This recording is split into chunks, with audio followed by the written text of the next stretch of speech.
Today guys, I have a 105mm Howitzer that I found online. I believe it's 3D printed or resin printed, and it looked pretty good quality in the pictures, so I thought I'd give it a go. A bit of a gamble. It wasn't expensive either. I think it cost me around five or £6, including shipping. It has a cute little instruction manual as well if you're not sure about how to construct it. It's a bit rudimental, but it does the job, I think, and it kind of makes a bit more sense when you start to see the pieces. And yeah, nothing can be more simple than what you've got there. So let's have a look at the actual parts themselves. What I like about this kit, and the reason why I wanted to get it, was because it was unique. It's standalone. It's nice to actually have static weapons as well that you can just pick up anywhere. You know, you can see the detailing isn't bad as well on the front of the gun here. The kind of like armoured protective area.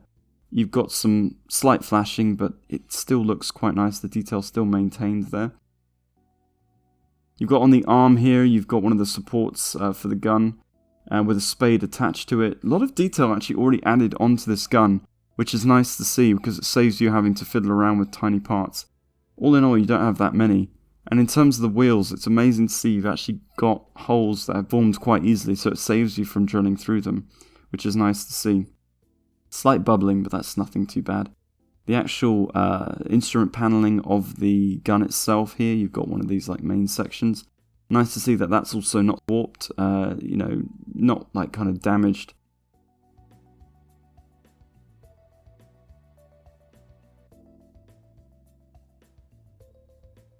And then you've got the undercarriage, which is again one whole piece. Again, nice to see. Clear holes where you can put in the supports. And also there's an... oh, I dropped it. There's also an area where you can place the gun. Speaking of which, the gun I'm very impressed with. It has a lot of details, a lot of kind of areas where there are gaps, which is what you want for the authenticity, nothing kind of smushed together. Even the breech has got some hollowing in it. And what's more amazing is the fact that the actual gun barrel has already been drilled out.